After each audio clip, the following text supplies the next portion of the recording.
Sehingga Ki Hamid Pasuruan itu ngijazai orang-orang sepuh, ada yang dikasih wiridan, disuruh menghafalkan, nggak hafal. Tadi nanti misalnya mati kok belum hafal, statusnya ini penghafal wiridan, kan bagus. Daripada ngapalkan saya ingin punya rumah kayak yang di Singapura, berarti Anda menghafalkan bentuknya, pernak-perniknya. Bila perlu Anda menghafalkan nomor arsiteknya siapa. Masa Anda hafal tentang cari ridhonya Allah, hafal bangunan milik orang lain, dan bayangkan punya. Kalau Anda mati pas seperti itu, berarti tujuan kamu ya untuk seperti itu. Itu famangkana hijratuhu ila dunya yusibuha aw imra'atin yang kihuha fa hijratuhu ila ma hajara ilaih. Jadi nanti kita mati itu distatuskan sesuai komitmen kita ingin apa. Itu status kita. Jadi kalau kita ingin punya rumah mewah kayak yang di Singapura, kayak yang di Amerika, kayak di Eropa, itu terekam di otak kita. Terus kita ngapalkan arsiteknya namanya siapa, itu di rumah mana. Terus kita ngenangen ada arsitek yang kita bawa ke sana supaya niru. Untuk kita loh, untuk pribadi. Nggak tahu saya kalau nanti untuk negara, nanti dibantah BUMN. Untuk negara gimana? Mungkin masih mendingan kalau untuk negara. Kalau untuk pribadi, singkat cerita akhirnya kiai-kiai dulu itu bikin gerakan hafal Quran sama orang-orang sepuh yang jelas secara lahir tidak akan hafal. Tapi butuhnya adalah ini sudah punya perjalanan menuju ini. Menuju ini yang nanti menjadi status. Jadi misalnya Pak Imam ini PJ Rembang beberapa kali ngaji misalnya, statusnya gitu. Ini ngaji sama Gus Baha, ini ngaji sama siapa. Ditulis, dan itu statusnya karena keinginannya memahami itu. Ya dunia sambil lewat saja. Tapi kalau kebalikannya, urusan dunia detail, arsiteknya siapa, bangunan gini habis berapa, kalau kurs rupiah berapa, untuk pribadi, itu detail. Pas urusan ngaji sekenanya, kadang sampai punya guru aliran sesat apa nggak tahu, karena pas urusan akhirat sekenanya, akhirnya sedapatnya, ternyata ada guru, ada kiai tapi dukun. Saking sekenanya urusan akhirat, tapi kalau urusan dunia detail. Makanya banyak orang ditipu oknum ya, oknum yang sebenarnya enggak kiai tapi ngaku kiai, sebenarnya dukun. Itu saya kadang ya senengnya itu betapa mereka diingatkan, urusan dunia enggak pernah ketipu, urusan akhirat ketipu. Berarti apa? Urusan dunia detail, urusan akhirat enggak detail. Sampai dukun bermacak kiai saja sudah bisa nipu. Sementara kontraktor asing yang mau nipu tidak bisa karena dia ngerti detail jejak rekamnya apa gitu. Tapi kalau nyari kiai sekenanya, lu ini tidak nyindirin ngomong fakta. Ya cobalah itu diangen-angen lagi. Terus ini yang terakhir, ini khusus pada teman-teman saudara-saudara kita yang nangani khatamannya Gusme. Saya tadi ngasih naskah ke Pak Aryo supaya sampai ke beliau-beliau. Saya yakin beliau-beliau sudah punya, tapi supaya ini tambah mantap bahwa kita saling menguatkan. Ini saya baca ya. Ini kitab yang dipakai referensi tim lajnah penerbitan mushaf Arab Saudi dan seluruh dunia, termasuk saya. Jadi tradisi khataman kita, tadi kan kita bicara khataman. Ya saya ulang lagi, tradisi khataman kita itu kan justru ditutup dengan wa ulaika humul muflihun. Ya.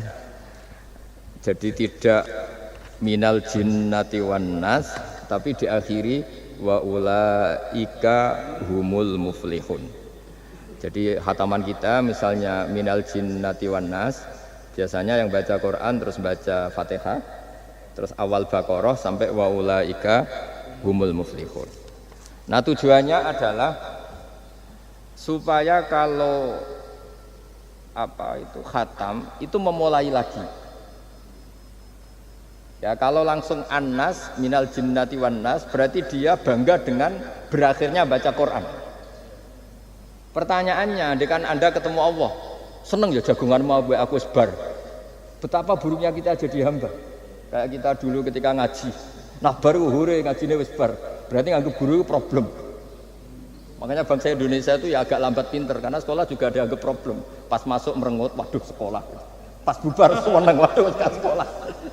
Jangan-jangan kita sholat juga gitu, ono adzan, waduh wis adzan. Jadi ini belum makam wa qurratu aini fi sholat, padahal cirinya orang baik itu menikmati sholat itu. Ciri utama suka ilmu ya nikmati pelajaran, enggak ini pelajaran bareng guru. Waduh, udah gitu matematika lagi. Waduh. Nah, kita baca Quran harusnya asik. Karena di situ munajat sama Allah. Ketika selesai harusnya nyesal. Waduh, baru asik sama Allah kok sudah selesai. Dan Allah punya alasan untuk menyalahkan kita. Karena kita misalnya baru seneng-senengnya pacaran misalnya, kan tidak mau akhir. Kenapa pas seneng Allah seneng berakhir? Nanti kalau kamu ditanyakan gitu tidak bisa jawab. Nah, pakai analogi itu makanya jangan pernah merasa akhir kalau baca Quran. Minal jinnati wan nas, terus baca Fatihah, terus memulai lagi. Wa ulaika humul muflihun. Sebagai bukti ya Allah, ini khataman sementara. Tapi saya akan berlanjut lagi, terus dimulai betul. Sehingga ijazah kiai-kiai kuno kalau orang haji atau umroh itu supaya kuat haji lagi, kalau ijazah kiai kuno itu sederhana. Disuruh ngomong gini, "Bah, Ka'bah, ini saya mau pulang, nilai rumah. Nanti kesini lagi." Dah ya gitu. Sudah, Pak. Jangan setelah selesai ibadah haji seneng karena mau pulang. Berarti ibadah dianggap problem, rumah dianggap segala-galanya. Jadi itu ada filosofinya. Nah, ternyata tradisi seperti itu mudawwan. Mudawwan itu dibukukan. Ya, saya baca ini di kitab Ghaithun Naf'i karangan Imam Waliullah As-Sofakusi. Saya baca saja. Nanti yang ngerti bahasa Arab biar diartikan sendiri, yang nggak ngerti nanti saya bantu. Takmilun. Ya, ini khusus para hafidh tadi yang ikut khataman, mohon didengarkan. Takmilun. Fi masaila tata'allaku bil khotmi.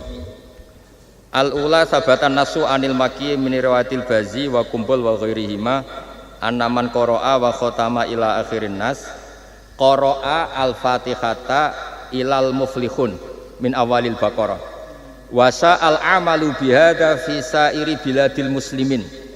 Jadi mulai dulu kalau orang khataman itu ya An-Nas, Fatihah, terus wa ulaika humul muflihun. Dan cara seperti itu wasa al-amalu bihada fi sairi biladil muslimin.